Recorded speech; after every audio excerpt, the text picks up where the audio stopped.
trying to emphasize is this is a spill of major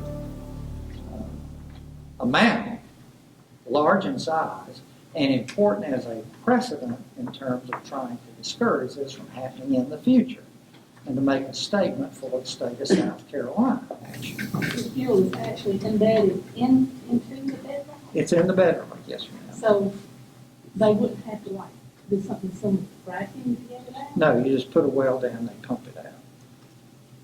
Put a well down in the proper, the well drillers know how to find the proper place. They put the well in and they just pump it out. It wouldn't be fracking it out. Like a sump pump? Like a sump pump. It's not, this is not complicated technology. Yeah. It really isn't. Pumping treat's done all across the country in different circumstances. We decided to check on this spill to see why was this still an issue in the newspaper. It had been over 2 years. And what we discovered when we checked all the public records is that, in fact, the gasoline pollution in that spill was still flowing into Browns Creek, which flows into Broadway Lake and Lake Secession, ultimately down into Lake Russell and the Savannah River. And that didn't seem right. And it also, what we discovered was that the cleanup effort was really dragging its feet, and DHEC was having a hard time getting them to do anything. So we got involved. And we got involved in two ways. One, we actually filed a lawsuit on behalf of these two groups to get a federal judge to order them to stop the gasoline pollution from continuing to go into the creek. And believe it or not, that case is now pending before the United States Supreme Court on a legal issue. We did not plan to go to the United States Supreme Court. That legal issue is pending, and the Supreme Court is supposed to decide it this year. But the other part of what we've been doing is trying to encourage DHEC to require Kinder Morgan and its consultants to do a better job cleaning up the spill. And in connection with doing that, we have hired a leading hydrology firm from California to review the documents that Kinder Morgan provides DHEC, all the sampling and testing, and review the plans that are being done to give an independent look at what has been done and what should be done. And so what I'm going to do today is give you an overview of where we think the situation stands and what needs to be done. Now, I'm going to summarize it first, just to cut to the chase. The bottom line is this, is that 5 years after, the spill was discovered by somebody walking down the street in December 2014. So we're more than 5 years after discovery. We don't really know how long the spill had been going on because it was a break underground, an underground pipeline. But even as of today, the extent of the contaminant plume has not been defined fully. Some good stuff has happened, but you're going to see this. It's not been defined. The contamination still, the creek is still subject to the flow of gasoline contamination.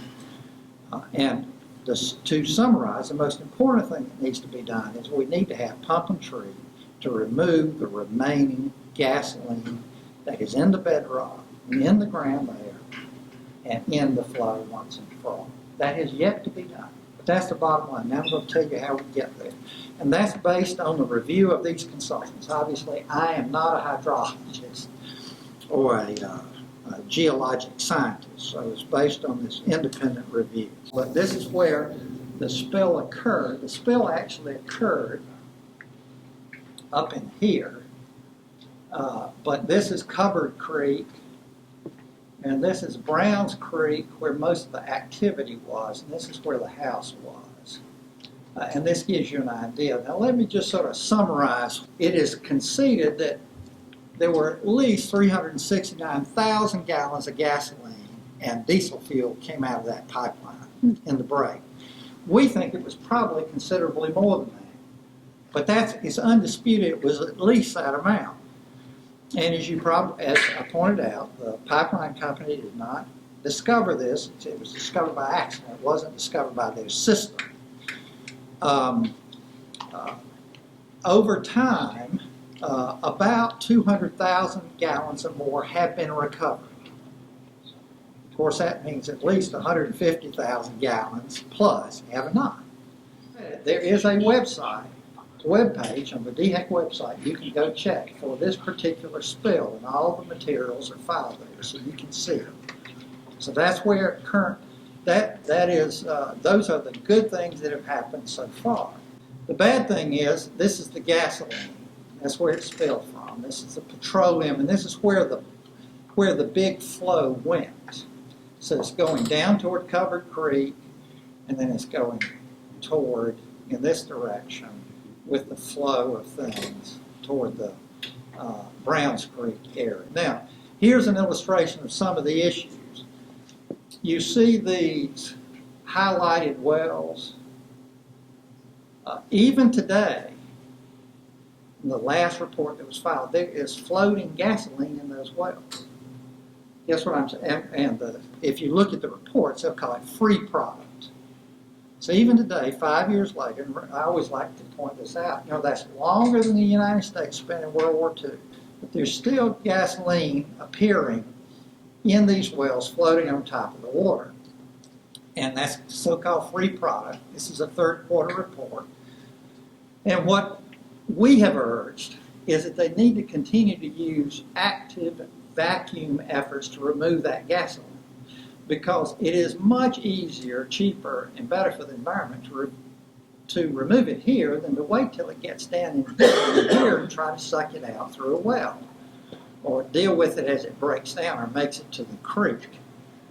So one shortcoming we think now is they're being allowed to use more passive ways to remove the gasoline. They put something in it and then remove that like an absorbent material, and remove that every so often instead of actively pumping that gasoline out. We think that would be helpful. That's not the biggest thing in the world, but would be helpful. All right, so this illustrates what has been done that I just summarized, and that is that they did the recovery. Now they're using these skimming canisters. They put aerators in the creek. That's helpful in a sense that it breaks down the contaminants in the creek, but it's bad in the sense you shouldn't be using the creek to clean up the spill. You should be protecting the creek from the spill. So that's not ideal. They have used these air sparging wells. Now that is not removing the gasoline. That is pumping oxygen into the ground to encourage the bacteria to eat up the gasoline, but it's not actually getting it out. It's trying to destroy it by shooting air in. And then I'm going to talk about this latest thing, this injection effort you may have heard about. Every time the documents come out, we send them to the experts and hydrologic experts. They analyze them and tell us what these things show and what ought to be done. And we have been urging them to pump and treat and take action to get rid of the gasoline and stop the flow toward the creeks. Well, that has yet to be required, but to DHEC's credit, they finally pushed them to do something. And last year, they did these injections into the ground of an oxygen chemical combination that increases the digestion of the gasoline in the top layer. Now, there are problems with this, and it has helped to some degree. So it's had some positive outcomes, but it is not a complete solution. It has not totally worked, and this is what happened. So, for example, after they did the injections down near Covered Creek, that's 56 and 57, down in this area, and if you could go back to that chart, and that's there, you can see the level of benzene contamination dropped dramatically. Well, what our experts said is you're going to see a drop at first, but the problem is because you have not removed the source, you're going to see a so-called rebound effect. And over time, it's going to move back toward that high number. And although we're just to December, you can see the rebound has started. It's still less than it was. That's a positive. It's a significant less than it was, but the rebound has begun. And we're not going to avoid that rebound unless we remove the gasoline. The second thing is gasoline has a contaminant in it called MTBE.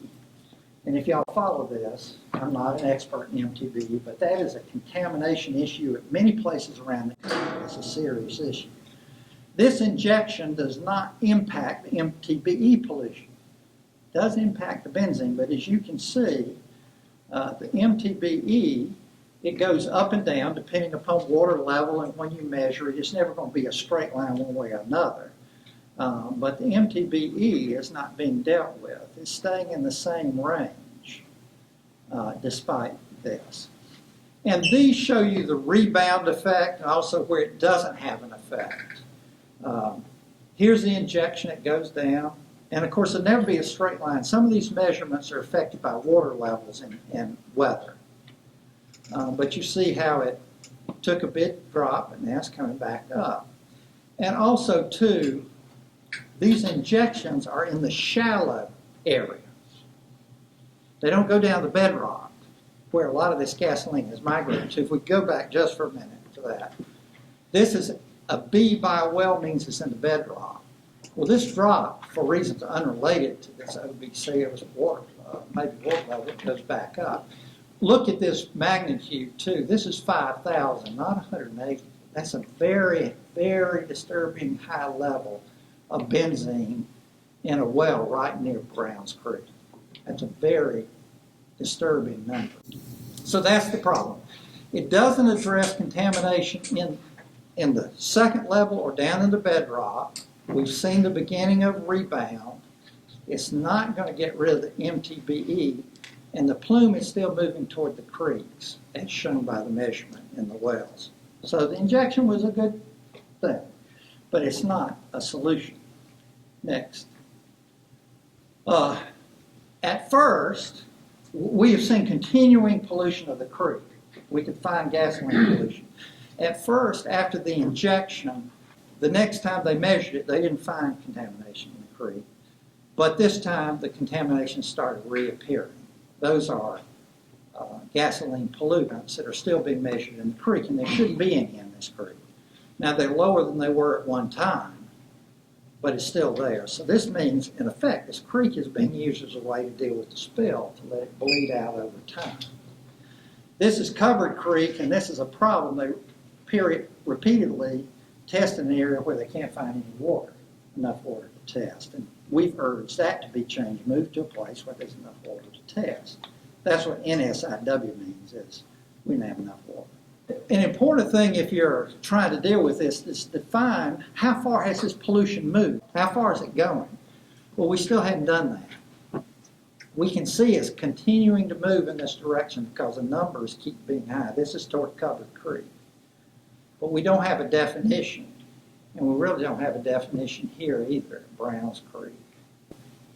So those are the gaps. This is down near Browns Creek, and we could show you where these are. And this is down near Covered Creek. We really don't have the measure, and we don't have the measure of the bedrock of exactly where this is and why it's happening. And so here are the areas in general where there need to be greater delineation with wells, is that area down near Browns Creek, right in front of it, and the area above it, and this area at the end toward Covered Creek where all the well measurements, every time they drive a well down here, they're finding more contamination moving in this direction.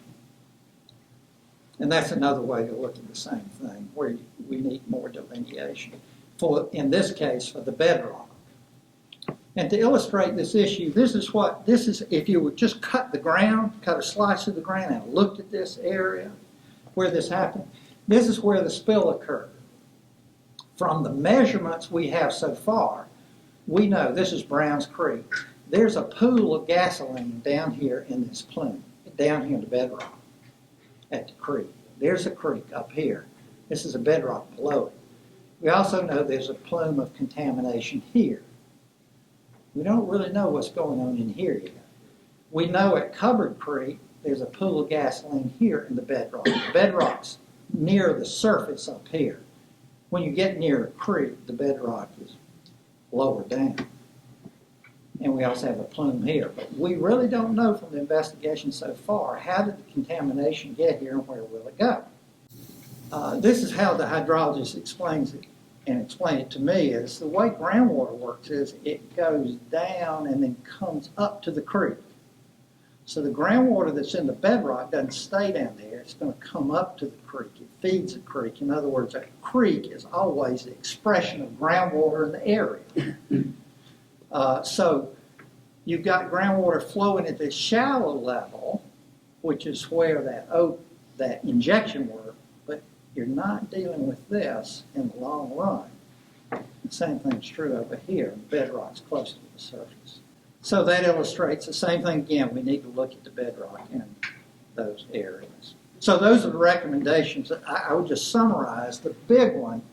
The scientists emphasize with me today is to pump and treat to get control of this pollution.